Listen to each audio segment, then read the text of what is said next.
Turkish Airlines presents Business Africa. Bonjour et bienvenue dans Business Africa qui vous présente les principales histoires qui façonnent les marchés et l'innovation sur le continent. Je suis Afol Akeoyin-Loyer, voici les titres. De nouvelles découvertes de minerais, une infrastructure énergétique élargie et des réformes politiques clés stimulent la croissance de l'industrie minière de la République démocratique du Congo, alors même que le pays est confronté à des problèmes de sécurité persistants.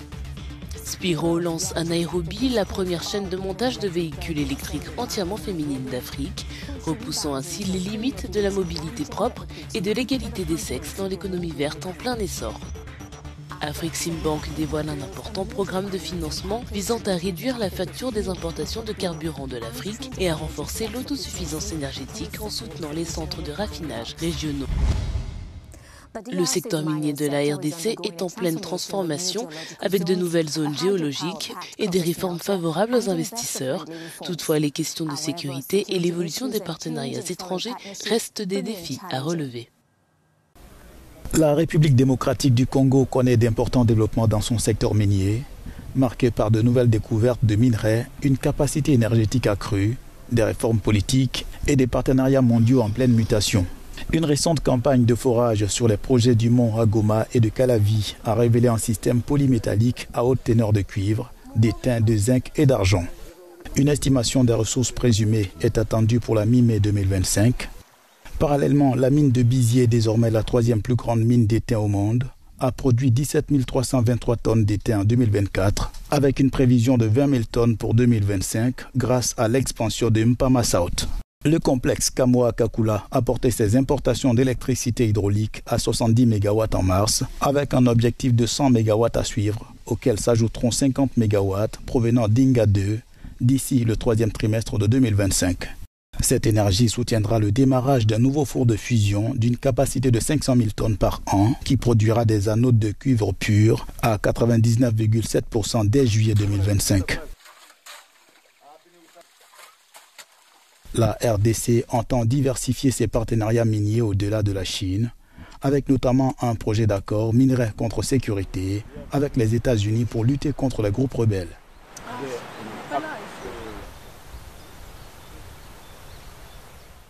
Jim Pelandri, associé directeur d'Innocence Consulting à Kinshasa, nous rejoint sur le plateau.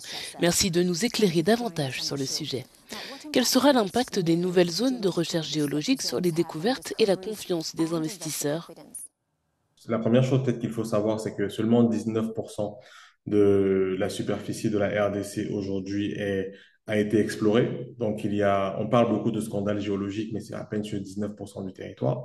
Donc il y a énormément d'opportunités à aller chercher ailleurs. Mais par contre, on faisait face à un manque de transparence dans le cadre du cadre légal en matière de prospection minière.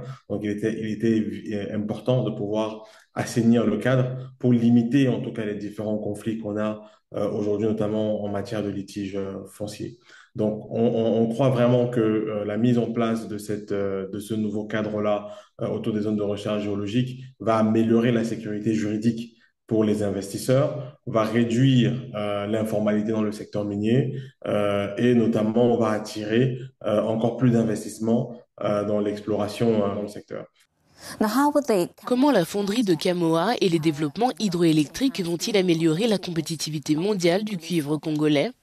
L'initiative de Kamoa de mettre en place une fonderie d'une capacité de 500 000 tonnes par an et notamment de travailler sur son approvisionnement alternatif en énergie est un marqueur fort pour le développement du secteur. Chose qu'il faut peut-être savoir, c'est que Kamoa aujourd'hui produit à peu près 15% des 3 millions de tonnes de cuivre que produisent la RDC, qu'a produit la RDC en 2024. Donc, on parle quand même du premier acteur, du premier projet minier de cuivre sur le continent. Donc, c'est un acteur majeur. Aujourd'hui, avec une capacité installée d'un peu plus de 62 productions annuelles de 60 000 tonnes à l'année, on se rend bien compte que Kamoa est en passe de pouvoir transformer quasiment entre 80 et 90% de sa production annuelle. ce qui est un marqueur fort et qui montre la volonté, en tout cas d'un acteur comme Kamoa, de pouvoir remonter progressivement dans la chaîne de valeur et de rendre finalement le cuivre congolais beaucoup plus compétitif sur le marché mondial.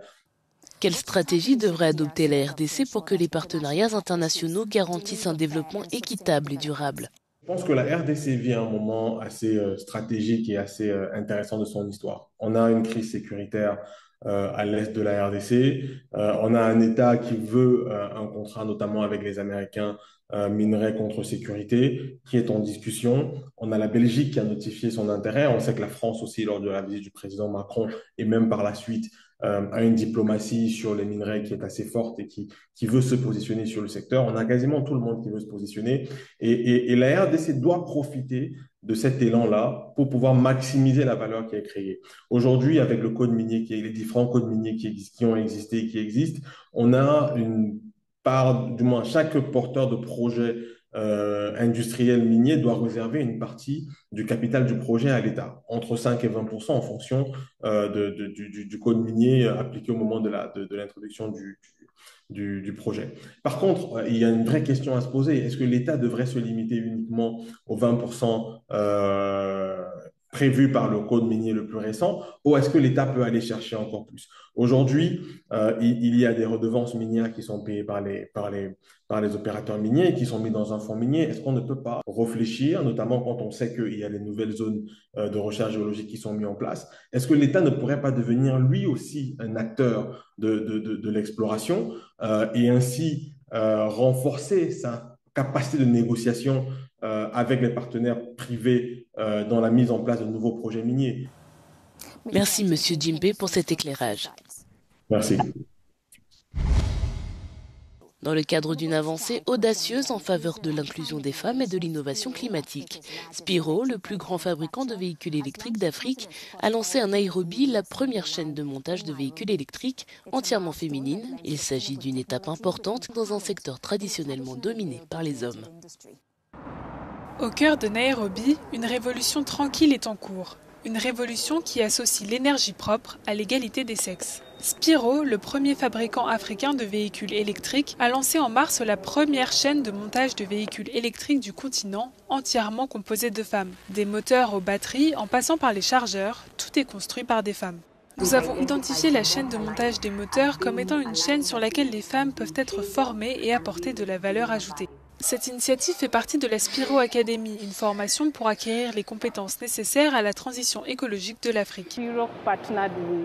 Spiro s'est associé à des établissements de formation comme l'Université technique du Kenya, l'Institut technique Fleming et un autre institut appelé Pimanifold situé en Inde pour élaborer un programme adapté à l'Afrique. On ne voulait pas aboutir à un programme qui ne répondrait pas aux besoins de l'Afrique.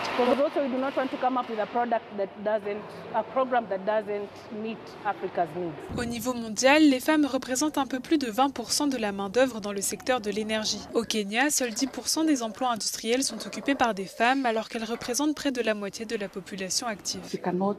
Nous ne pouvons pas dire que nous voulons innover et changer le monde si la moitié de la population mondiale n'est pas représentée dans notre force de travail. C'est pourquoi nous avons vu la nécessité d'intégrer les femmes dans cette aventure pour nous aider à innover, à faire tourner le monde et à bâtir l'avenir. Spiro affirme que 40% de sa main-d'œuvre est désormais composée de femmes. Je me sens responsabilisée dans cette industrie des véhicules électriques en pleine croissance. Les véhicules électriques sont l'industrie qui se développe le plus rapidement dans le monde. Alors que la demande de mobilité propre augmente, les principales entreprises de véhicules électriques intègrent de plus en plus les femmes dans leur processus de fabrication et de conception en vue d'un avenir à la fois plus vert et plus inclusif. From Nairobi, Kenya, Hilary Mourani for Euronews.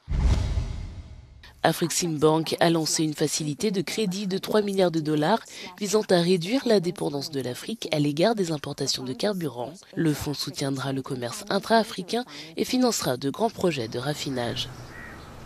Face à l'envolée des coûts d'assurance pour les navires transitant par la mer Rouge, la banque africaine d'import-export Afreximbank a lancé une facilité de crédit de 3 milliards de dollars afin de réduire la dépendance de l'Afrique aux importations de carburant.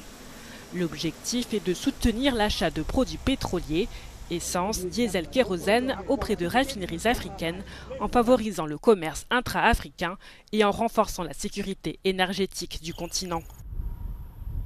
L'Afrique dépense actuellement environ 30 milliards de dollars par an en importation de carburant en raison de capacités de raffinage limitées. Pour y remédier, Afreximbank soutient des projets majeurs comme la raffinerie Dangote au Nigeria ou celle de Lobito et Cabinda en Angola, avec pour ambition de porter la capacité régionale à 3 millions de barils par jour. La banque prévoit que cette facilité permette de générer entre 10 et 14 milliards de dollars de financement commercial sur ces 3 premières années, contribuant à alléger une facture énergétique qui pèse lourdement sur les économies africaines. Afreximbank soutient également Atmin, une nouvelle société de négoce fondée par d'anciens cadres de Shell. Elle se concentrera d'abord sur le pétrole brut avant de s'étendre aux produits pétroliers et aux minerais, renforçant les infrastructures commerciales du secteur énergétique africain. Nous arrivons au terme de cette émission de Business Africa. Merci de nous avoir suivis. Pour d'autres sujets économiques, restez à l'écoute d'Africa News ou visitez notre site africanews.com. À bientôt.